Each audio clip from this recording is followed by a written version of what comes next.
안녕하세요. 뚝딱입니다. 자, 오늘은 소아의 일반인 현장 심폐소생술, 소아의 일반인 현장 심폐소생술이랑 소아인데 의료인의 1인 현장 심폐소생술까지 말씀을 한번 드려볼게요. 이 친구가 거의 뭐 1살 정도 크기 애기라고 생각을 해서 한번 심폐소생술을 어떻게 하는지에 대해서 간단히 말씀을 드려볼게요. 도와줄 친구입니다. 우리 딸내미 인형인데 오늘 특별히 허락을 받았어요. 본인 인형 만지는 거 너무 싫어하는데. 네, 서공민님 안녕하세요. 애기들 심폐소생술 어떻게 하는지 한번 알아볼게요. 자, 이렇게 지금 처음에 보여준 게요. Pediatric BLS4 레일 리스큐어. 레일 리스큐어란 뜻이 좀 느낌이 없으실 수 있는데 그냥 일반인이라고 생각을 하시면 돼요. 아이고. 여기 보시면 레일 리스큐어라고 나오죠? 이건 그냥 일반인. 우리 이제 교과서에는 이제 레일 리스큐어라고 나오는데 현장에서 발견한 사람, 일반인 이렇게 생각을 하시면 되고요.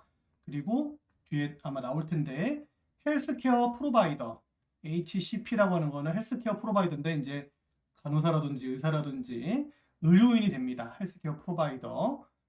그래서 여러분들 혹시라도 영문으로 보실 때 이해하실 수 있게 제가 말씀을 드렸어요. 레일 리스큐어는 일반인 대상으로 한다. 그래서 지금 이렇게 보여지는 게 일반인 대상으로 스텝 1, 2, 3 미국 심장협회에서 발간한 그 심폐소생술 그 스텝이 되겠어요. 굉장히 쉬우니까 여러분들 한번 쭉 보고 가실게요. 자, 스텝 1. 자, 심폐소생술 아이가 만약에 의식이라든지 반응이 없다든지 뭔가 이상하다 그런 상황을 발견을 했다라고 하면은 어떻게 해야 될까? 가장 처음에 나오죠. Make sure the scene is safe. 예를 들어서 최근에 물이 막 불어올랐죠. 홍수가 나서 집중호우로 그런 상황이라든지 그런 상황에서 뭐 전기가 뭐 감전에 위험이 있다든지 감전, 화재, 그 다음에 또 뭐가 있을까요? 감전, 화재, 침수,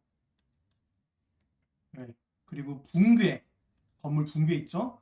이런 상황인데 물론 아이가 쓰러지면 당연히 심폐소생술이라든지 이런 구호 활동을 할 수밖에 없죠. 눈앞에 내 아이가 쓰러졌는데 그런 것을 마다할 사람이 누가 있겠어요. 그런데 이제 교과서적으로는 그 현장의 안전을 가장 먼저 우선으로 합니다. 현장이 안전하지 않으면 구조자들도 심정지가 되거나 구조자들도 위험에 빠질 수 있기 때문에 현장의 안전을 가장 우선시한다. 그래서 현장에 물이 차진 않았는지, 감전의 위험은 없는지, 불이 나거나 건물 붕괴 위험은 없는지 이런 것들을 판단을 하고 그 다음에 구호활동, 구조활동이 들어가야 되는 거죠. 물론 제 자식이 아니면 제 뭐 친족이 그런 위험에 빠졌다 그러면 그냥 위험을 무릅쓰고 구호활동을 하러 가겠죠. 그거는 뭐 인지상정이지만 교과서적으로는 그렇다. 그리고 두 번째 볼게요. Check to see if the person is awake and breathing normally. 아이가 깨어 있거나 숨을 제대로 쉬는지 이제 의식을 확인을 하고 숨 쉬는지 여부를 확인을 하라고 합니다. 의식을 확인을 하고 의식 확인, 그다음에 숨 쉬는지 여부.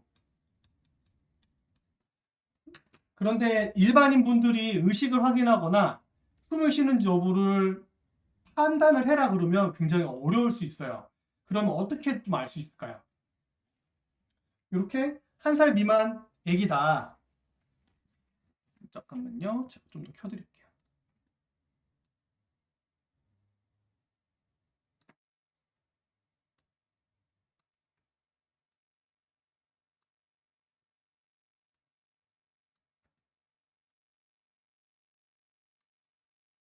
한 살 미만의 아기다 그러면 성인 같은 경우에는 어깨를 두드려서 확인을 하라고 하거든요. 어깨를 이렇게 두드려서. 그런데 아기잖아요. 아기는 같은 경우에는 발바닥. 아가야, 아가야. 몇 번을 이렇게 쳐보는 거예요. 이렇게. 발바닥을 치라고 되어 있습니다. 그리고 숨을 쉰다 안 쉰다는요. 아기들 같은 경우에는 금방 또 산소가 부족하면 청색증 빠질 수 있거든요. 피부 색깔이 변한다든지 그리고 이렇게 들어보는 거예요. 색 소리가 나는지. 예. 그리고 가슴이 올라오고 안 내려오고 예. 올라오는지 내려가는지 요거를 확인을 해야 됩니다. 미동이 없다. 쳤는데 발바닥을 쳤는데 미동이 없다 그러면 일단은 심정지로 생각을 해서 2단계로 넘어가는 거예요. 첫 단계 아시겠죠? 현장이 안전한지 확인을 하시고 막 물이 차고 감전되고 화재가 되고 건물 붕괴가 일어나고 이러면 구하러 들어갔다가 목숨을 2명이 잃을 수도 있는 거예요. 그 안전한지 여부, 현장 안전한지 확인하시고 아이가 의식이 있는지 숨을 쉬는지 여부를 발바닥, 요런 애기들 같은 경우에는 발바닥을 치고요. 어른들 같은 경우에는 어깨를 쳐서 확인할 수가 있겠죠. 간혹 이렇게 꼬집는다거나 따기를 이렇게 치는 경우가 있는데 그러시진 않으시는 게 좋습니다. 꼬집거나 따기는 때리시면 안 돼요. 애기들 같은 경우에는 발바닥으로 확인을 하시면 되겠어요. 자, 여기까지 질문 없으시죠? 여기까지는 다 따라오셨죠? 하실 수 있죠? 그 다음에 이렇게 이제 쓰러진 애기들을 확인을 했어요. 발바닥도 쳐보고 애기가 숨 쉬는지 여부, 가슴이 올라오는지 여부 확인해봤는데 그런 게 없어. 없으면 도와주세요! 도와주세요! 이제 소리를 질러야겠죠. 주변에 이제 이 상황은 나 혼자 있는 상황이다. 만약에 내가 혼자 있는 상황이다 그러면 어떻게 해야 될까요? 내가 혼자 있는 상황, 누가 도와줄 사람이 없는 상황이면 이제 홈 언론이죠. 나 혼자 아이가 쓰러진 거 발견을 했다. 그러면 만약에 셀폰이 있다, 전화기가 있다 그러면 119부터 전화를 하시는 거예요.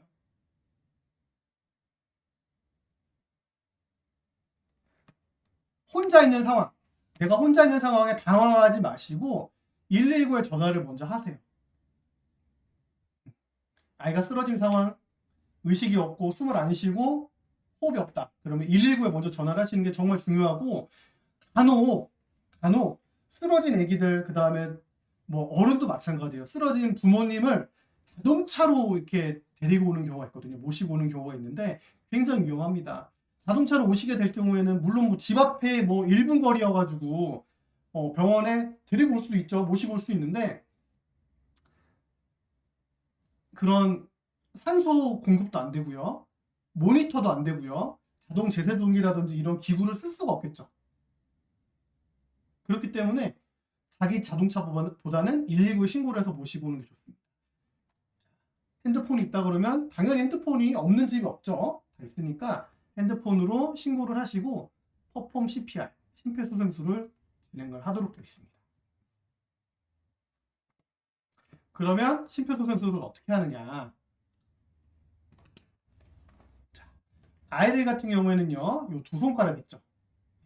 투핑거 테크닉이라고 부르는데 요 가슴 중앙 부위를 두 손가락으로 이렇게 눌려서 이제 각도를 이런 식으로 누르는 게 아니고 요 위에서 각도 보이시나요? 네. 위에서 눌러줍니다. 위에서. 옆에서 보시면 각도가 이런 식으로 수직 각도로 성인이랑 똑같아요. 수직 각도 이런 식으로 압박을 해줘요.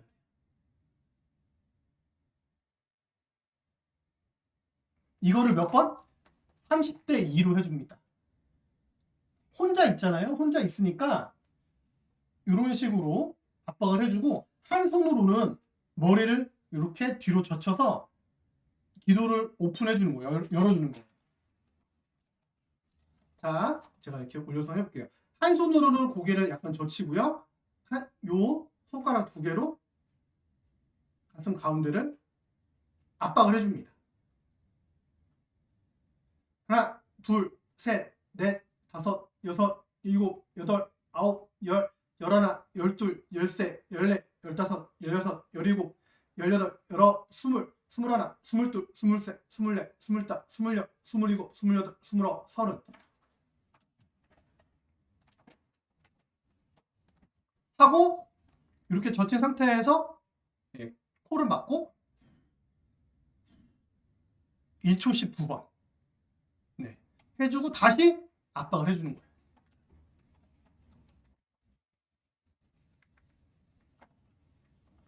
요걸 언제까지?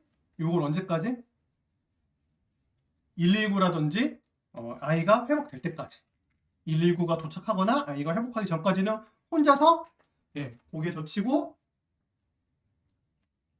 30번 해주고 코 막고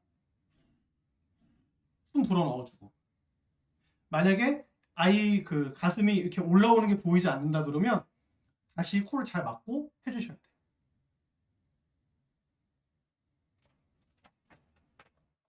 아시겠죠?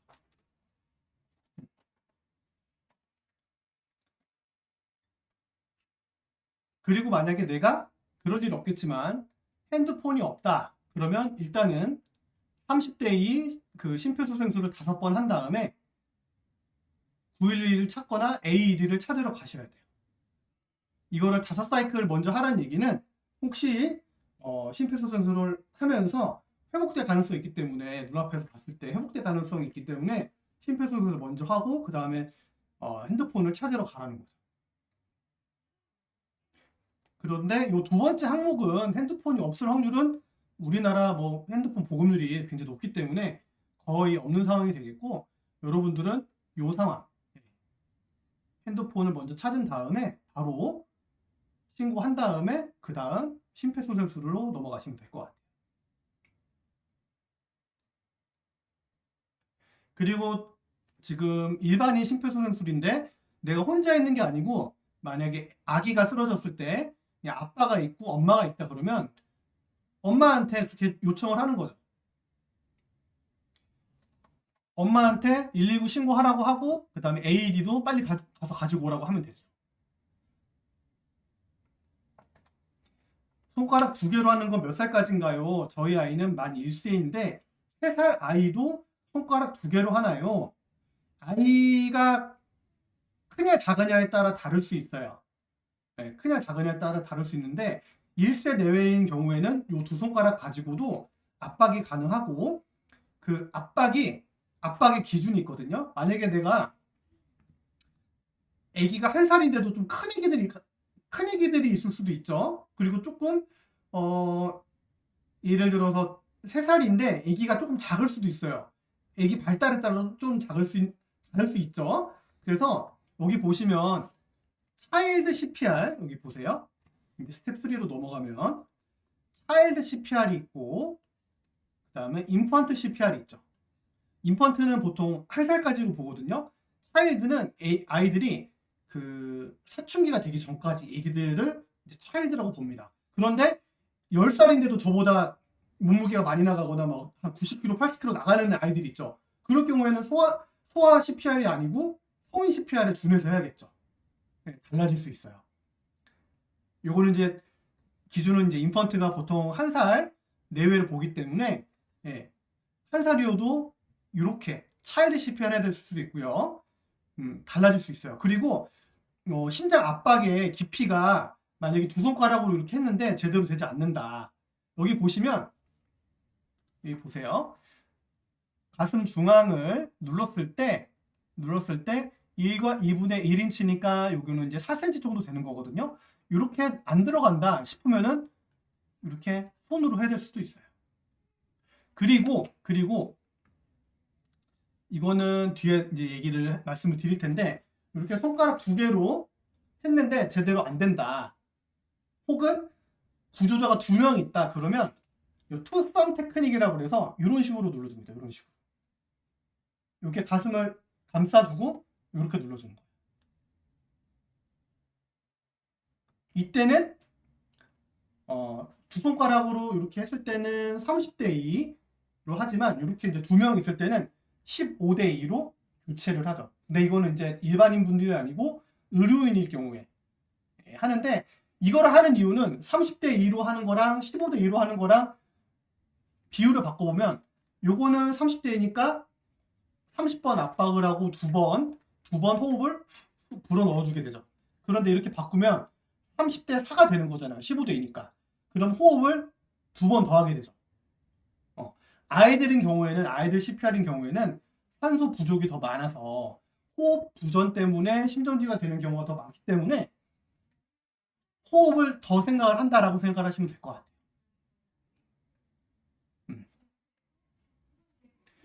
그러니까 자, 질문의 답을 정리를 하면 만 1세인데 3살 아이도 손가락 2개로 하느냐, 3살 체형이 1세에 가깝다, 적다 그러면 2손가락으로 해서 충분히 압박이 된다 그러면 할 수도 있어요.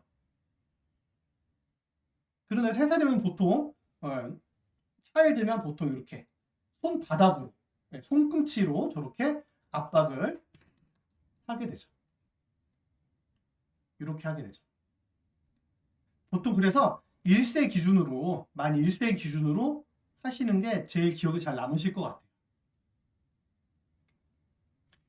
같아요. 심폐소생술 상황에서 아이들 크기라든지 체형에 따라서 이렇게 아니면 이렇게 투썸 테크닉으로 하다가 잘 압박이 안 되는 것 같다 그러면 이렇게 손바닥으로 하고요. 손바닥으로 했는데 압박이 잘 안 되는 것 같다 그러면 성인처럼 똑같이 합니다. 나이에 상관없이. 그래서 압박이 잘 되는지 여부에 따라서 약간씩 변형을 주면서 하게 됩니다. 질문에 답이 됐는지 모르겠네요. 그래서 다시 보면 여기 보시면 차일드니까 1세 이후가 되겠죠. 그리고 사춘기 전 단계 아이들. 뭐 쉽게 얘기하면은 어린이집부터 초등학교 고학년 요 정도 사이까지가 되겠네요. 거의. 요 사이에서는 2인치니까 5cm 정도 깊이로 해야 되고 여기 나오죠. 1 or 2 hands. 이렇게 교과서 그 알고리즘 이미지에는 한 손으로 나오지만 여기도 투 핸드로 압박이 5cm까지 한 손으로 잘 안 된다 그러면 뭐 두 손으로 해야 되는 거예요. 그때는.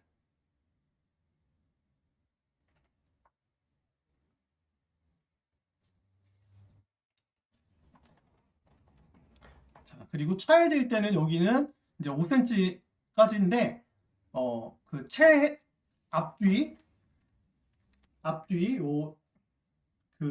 뭐라 그러지?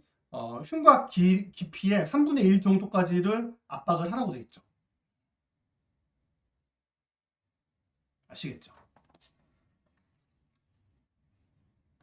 그리고 될 수 있으면 여기 보세요. AED를 쓰는 게 좋다.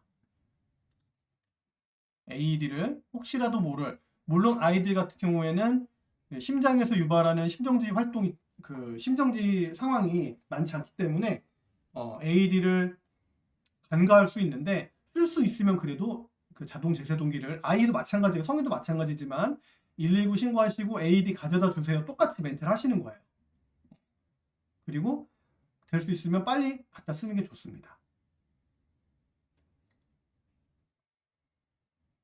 그리고 언제까지 119 선생님들이 도착하기 전까지는 CPR을 하셔야 돼요. 자, 어렵지 않죠? 어렵지 않죠? 자, 스텝 1 정리할게요. 스텝 1 현장 안전 확인하시고 전화기 갖고 계시잖아요. 전화기 갖고 계시니까 119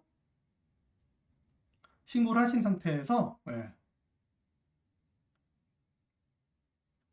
그럴 일은 없어야 되는 아이가 가와사키병으로 심장혈관이 9mm까지 늘어나 있어요. 그래서 혹시 몰라서 요즘 열심히 배워두고 있는데 정말 유용한 설명이네요. 아유, 감사합니다. 애기 금방 나아질 겁니다. 좋아질 거예요. 애기 때 앓고 지나가니까 후유증 없이 좋아질 겁니다.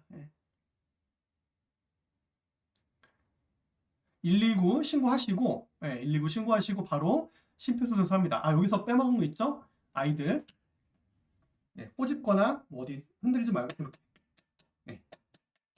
발바닥을 치시고 그리고 맥박은 그 의료인일 경우에는 확인을 하는데 이 안쪽 팔 안쪽 동맥을 확인을 하는 거거든요. 어른들은 어디서 확인을 하죠? 어른들은 목동맥 보통 경동맥 확인을 하죠. 그런데 아기들 같은 경우에는 여기 안쪽 동맥을 팔 안쪽으로 확인을 하게 됩니다. 하고 119 신고하시고 30번을 하고 2번 숨을 불어넣어주고 또 30번을 하고 2번 불어넣어주고 그리고 3단계로 넘어와서 이제 아이들 그 다음에 이제 영아들 영유아일 때는 조금 다를 수 있지만 애기들 체형에 따라서 달라진다. 그리고 될 수 있으면 AED 자동 제세동기를 갖다 쓰시고 보통 아파트 같은 경우에는 관리사무소에 거의 의무적으로 비치가 돼 있거든요. 관리사무소에 신고를 연락을 하신다든지 해서 갖다 쓰시면 좋고 어디에 있는지 위치 정도는 여러분들 부모님들 애기들 키우는 집 같은 경우에는 확인을 해 놓으시면 좋아요. 그리고 119가 도착하기 전까지 심폐소생술을 하게 됩니다. 자, 총 정리하면 반응 보고 119 신고하면서 심폐소생술 하고 압박하는 거를 한 손으로 할 수도 있고 두 손으로 할 수도 있고 이렇게 두 손가락으로 할 수 있다. 30대 2로 해라. 그거를 기억하시면 좋을 것 같고 내가 30대 2도 모르겠다. 호흡을 어떻게 해줘야 되는지도 모르겠다. 내가 답답하다 하시면 가슴 압박이라도 해주시면 좋아요. 아시겠죠?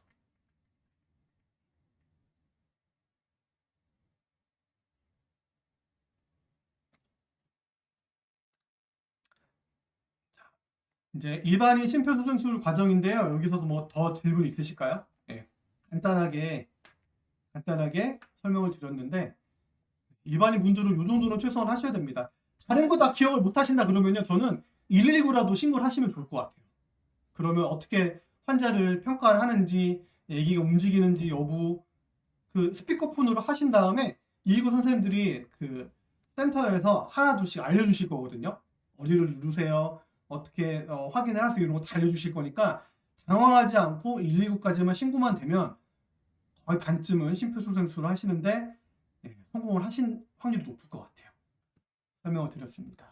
그 다음에 이거는 할까 말까 하다가 그래도 한 단계 더 혹시 이제 의대생이라든지 간호대생 분들 보실 수도 있을 것 같아서 제가 가지고 왔어요.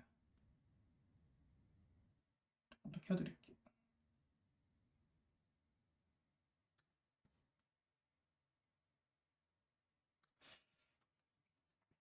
다를 거 없어요. 다를 거 없이 비슷합니다. 보시면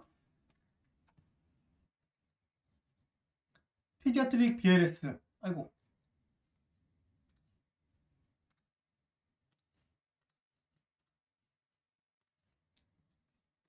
싱글 리스큐 하니까 의료인이긴 한데 내가 혼자 있는 상황을 알고리즘 도식한 거거든요. 크게 다를 거 없어요. Verify Thing Safety 말씀드렸죠. 현장이 무너지고 불나고 이런 거 없는지 침수돼가지고 혹시 감전의 위험은 없는지 확인을 합니다. 그리고 바로 빨리빨리 넘어갈게요. Check for Responsiveness. 애기의 반응을 확인을 하죠. 어디를 치라고 했죠? 발바닥. 발바닥을 치고 애기가 숨을 쉬는지 여부, 흉곽이 올라오는지 여부, 청삭지게 빠지진 않는지 여부 이런 것들을 확인해 줍니다.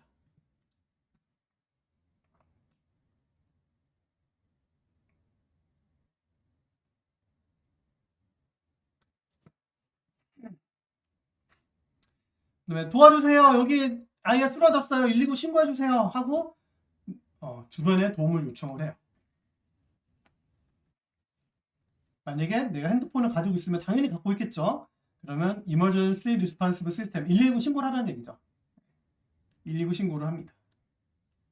현장 안전, 도움 요청, 119 신고 이렇게 넘어가는 거예요. 그리고 아이가 숨을 쉬는지 여부를 보는데요. 정상적으로 잘 쉬고 있고 이 위팔 동맥이 잘 만져진다. 그러면 잘 그냥 보는 거예요. 아기가 갑자기 이제 심정지가 된다든지 반응이 없다든지 그런 건 없는지에 대해서 이게 보는 거죠. 애기야, 그래, 좀 참고 있어. 119 올 때까지 기다리고 있어. 이렇게 하는 거죠. 그래서 119가 도착하기 전까지는 잘 관찰을 하는 겁니다. 관찰. 근데 만약에 아이가 숨도 제대로 안 쉬고 펄스가 없다. 펄스가 없다라는 얘기는 여기 안쪽 위팔 동맥을 만졌는데 펄스가 없다. 맥박이 없다 그러면 바로 구조호흡을 하면서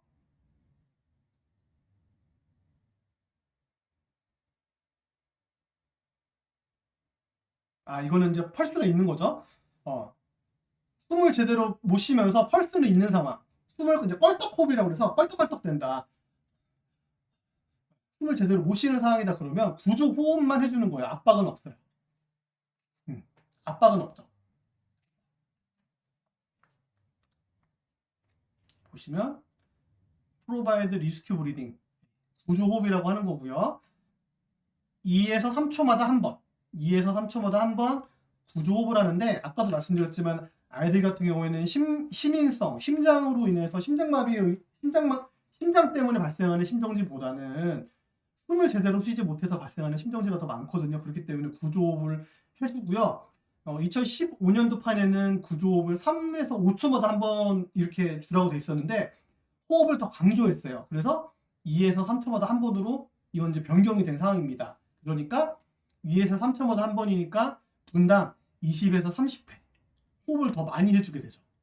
아까 전에는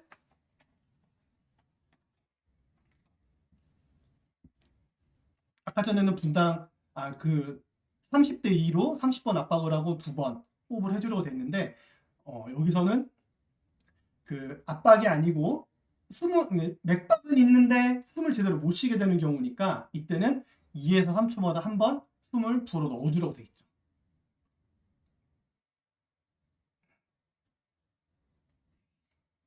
자, 여기까지 따라오셨죠? 그 다음이에요. 그리고 맥박을 잴 때는 10초 이내인데 이렇게 위팔동맥을 만져봐서 느낌이 없다. 아니면 내가 의료인이라고 하더라도 이거를 측정을 제대로 못할 수도 있거든요. 아주 미약하게 뛰는 경우는 판단을 못하는 경우도 있어요. 의료인도. 정확하게 모를 수 있겠죠. 그럴 경우에는 맥박이 없는 것으로 간주를 하고 10초를 넘길 때까지 세워라 내워라 맥박이 있나 없나 있나 없나 이렇게 잊지 말라는 얘기예요. 있나 없나 있나 없나 했는데 벌써 20초 30초 넘어가 버리면 아이의 생존 확률이 줄어들기 때문에 10초 이내에 맥박을 평가를 하라고 돼 있죠.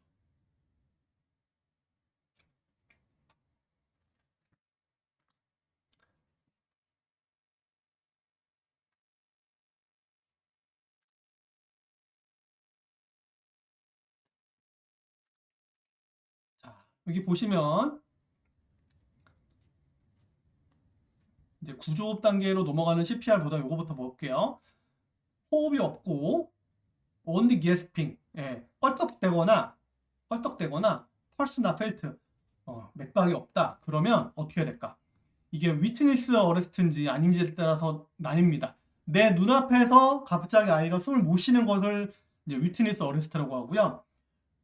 뭐 예를 들어서 화장실 갔다 왔다가 아니면은 잠깐 그 편의점 갔다 왔는데 언제 쓰러진지 모르는데 아이가 숨을 안 쉬고 있다. 그거를 논 위트니스 어레스트라고 하죠. 내 눈앞에서 쓰러진 건지 내 눈앞이 아닌 상태에서 쓰러졌는지 모르는 상황. 요거를 위트니스 아니면 논 위트니스라고 합니다. 만약에 위트니스 어레스트다. 내 눈앞에서 쓰러졌다 그러면요. 바로 119 신고를 하셔야 돼요. 119 신고하시고 구조를 요청을 해야겠죠. AED 가져다 주세요. 119 신고해 주세요. 하고 요청을 합니다. 그 차이가 왜 생기냐면은 아이가 내 눈앞에서 쓰러졌다는 얘기는 아직은 그래도 몸 안에 산소가 남아있을 확률이 있죠. 그렇겠죠. 그래서 119 신고를 해서 빨리 와서 구조 요청을 하는 게 더 도움이 되고요. 만약에 쓰러진지 모르는 상황이다 그러면 바로 CPR을 한 사이클, 보통 한 사이클을 2분 정도라고 하거든요. 그렇게 한번 사이클을 돌리고 나서 신고를 하도록 돼 있죠.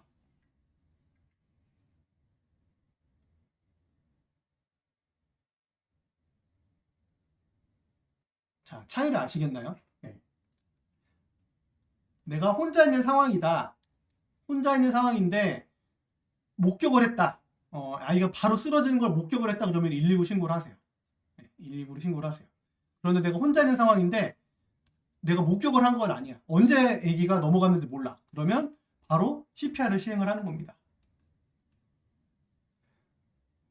근데 헷갈리시면 안 돼요. 일반인 분들은 목격을 했는지 여부에 대해서 상관없이 119 빨리 핸드폰에 있으면 신고를 하라고 되어 있죠. 근데 이거는 이제 구조자가 의료인인 경우, 저처럼 만약에 의사라고 한다면 눈앞에서 쓰러진 게 확인이 안 되는 경우에는 바로 CPR을 하라고 되어 있어요.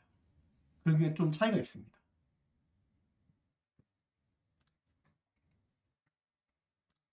자, 그 다음 넘어갈게요.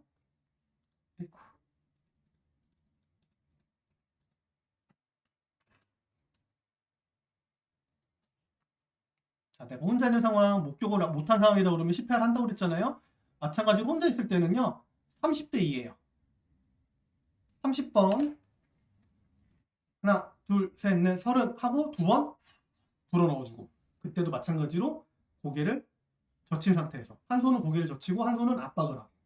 아시겠죠? 그리고 막 하고 있는데 도와주세요, 도와주세요 소리 지르면서 하고 있었잖아요. 그러면 두 번째 사람이 돌아왔다. 그러면 한 사람은 머리맡에서 기도를 받고 한 사람은 압박을 하는 거예요. 그때는 15대 2로 전화를 하는데 어떻게 한다? 이런 식으로. 하나, 둘, 셋, 넷, 15 하고 숨을 위는 사람 2번 해준다든지 이런 식으로. 하나, 둘, 셋, 넷, 15 머리맡에 있던 사람이 2번 불어 넣어주고. 그러니까 숨을 더 많이 쉬게 해주는 거죠. 그리고 AED. AED 사용은 항상 강조를 하고 있죠. 자동 제세동기.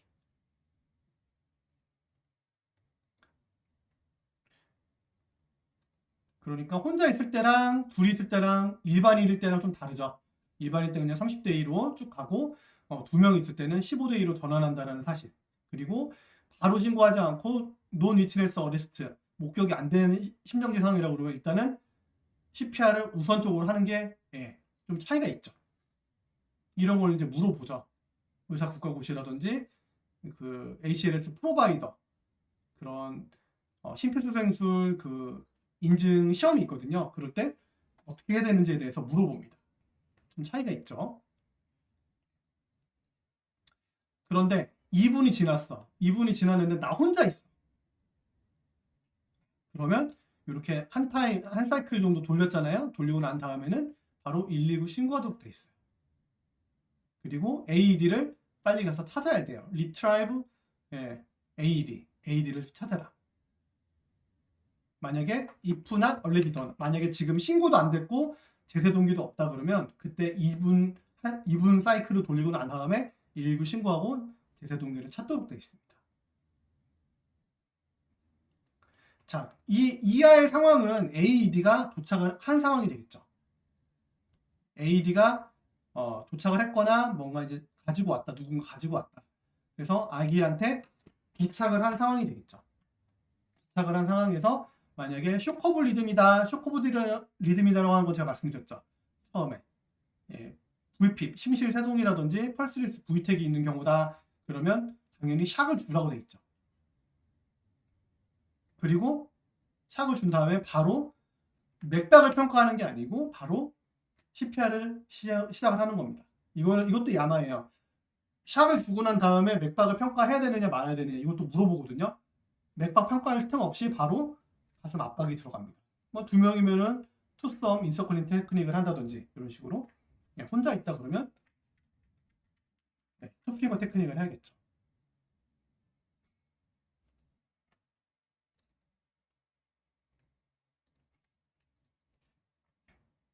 언제까지? continue until AS 프로바이더니까 119가 도착을 했거나 테이크오버니까 119가 도착해서 환자를 이제 인계를 받는다거나 A기가 스타트 무브 혼자서 움직일 수 있는지 여부에 따라서 달라지게 되겠죠. 자, 그 다음에 만약에 AD를 가지고 왔는데 셔커브란 리듬이 아니야. 그러면 바로 뭐 생각할 것도 없죠. 바로 그냥 심폐소생술 하는 거예요. 숍을 줄 게 아니다. 심실세동도 아니고 펄스리스 V택도 아니다라고 기계가 판정을 했다 그러면 바로 심폐소생술 하는 거예요. 이것도 물어볼 수 있겠죠. 이것도 언제까지? 119가 도착하거나 아기가 회복하기 전까지 시작을 하도록 되어 있습니다.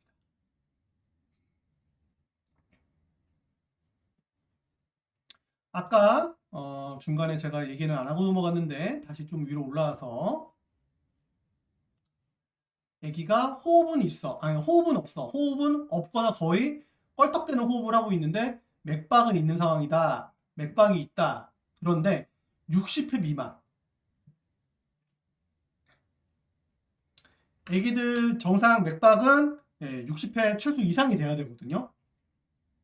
이상이 돼야 하는데 60회 미만이다 그러면 이것을 심정지 상태를 준해서 보는 거예요.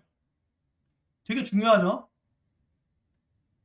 애기들은 60회만 되더라도 50회, 60회만 되더라도 거의 심정지 준해서 보는 거예요. 아, 애기가 그 맥박을 재봤더니 그래도 한 62회, 뭐 58회 이렇게 뛰고는 있다. 그러면 그대로 보고 있으면 안 돼요. 거의 심정지 준해서 봐야 돼요. 이걸로는 이 정도의 심박동으로는 아기한테 충분한 혈액순환이 되지 않아요. 그래서 60회 기준으로 봅니다. 뭐 의대생 분들이라든지 간호대생 분들이라든지 이거는 알고 계셔야 돼요. 60회니까 안전하다. 성인 같은 경우에 60회면은 괜찮죠. 임상적으로도 그 증상이 있는 섬액 같은 경우에는 보통 50회 미만으로 보거든요. 뭐 그 정도 돼도 상관없어요. 60회 정도는 상관없는데 애기들 같은 경우에는 치명적일 수 있습니다. 그래서 거의 60회 미만이다 그러면 심정지에 준하는 상황으로 보고 심폐소생술을 해야 돼요.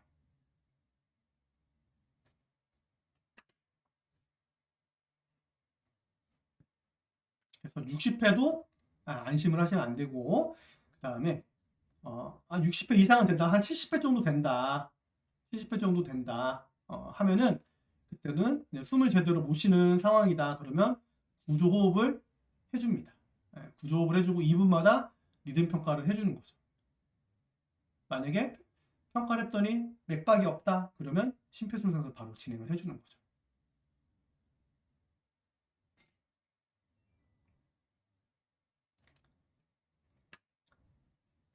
자, 차이점을 조금 아시겠나요? 이 부분은 조금 어려울 수 있어요. 뭐 30대 2에서 15대 2로 전환한다든지 의료인인 경우에는 바로 119 신고하지 않고 아이를 평가한 다음에 심폐소생술, 심정지 상태면은 심폐소생술하고 2분 있다가 119 신고나 자동제세동기 여부 가지고 온다든지 이런 게 조금 달라질 수 있는데요. 어렵지 않죠. 일반인인 경우에는 딱 요 단계로 그냥 넘어가시면 돼요. 애기 반응을 확인을 하고 119 바로 신고를 해준다는 거. 119 신고를 하고 조금 큰 애기들 초등학생 정도 된다 그러면 한 손으로 한다든지 1세 미만의 1세 전후의 아기다 그러면 두 손가락으로 이런 식으로 압박을 30대 2로 해준다는 거. 깊이라든지 위치 잘 모른다 그러면 너무 깊어도 안 되지만 여러분들 할 수 있는 가장 열심히 할 수 있는 깊이로 저는 보통 하라고 말씀드리거든요. 성인도 마찬가지. 성인분들 같은 경우에는 내가 열심히 압박을 한다고 해도 5cm 정도까지 하기가 쉽지가 않아요. 했는데 뭐 너무 쑥쑥 들어간다. 그러면 조금 덜 해줘야 될 수도 있지만 내가 가장 열심히 한다. 열심히 해주겠다라고 하는 깊이로 해야지 겨우 5cm 될랑 말랑이에요. 아시겠죠? 애기들 같은 경우에는 이렇게 압박을 해주시고 만약에 이게 덜 된다, 덜 압박된다 그러면 더 깊이 한 손으로 하시거나 두 손으로 하시거나 똑같이 해주시면 돼요.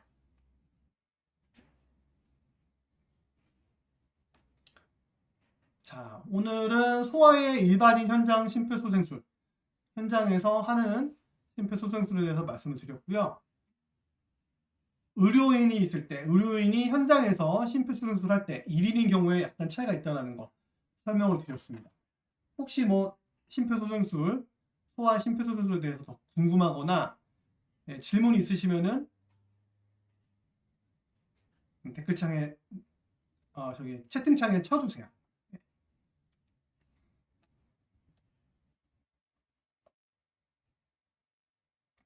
더 질문이 있으실까요?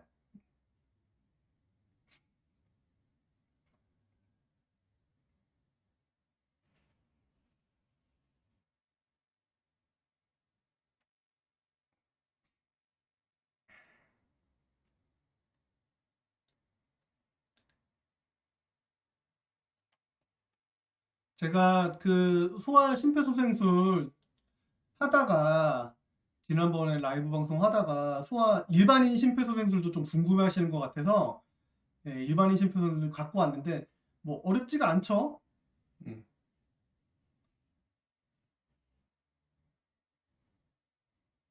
확인하고 전화하고 압박하고 이렇게만 하시면 됩니다.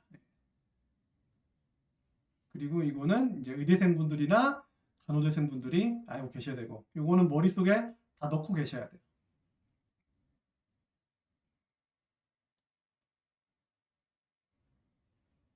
또 다른 거 뭐 응급약이라든지 심폐소생술이라든지 이런 것도 궁금하신 거 있으실까요? 음,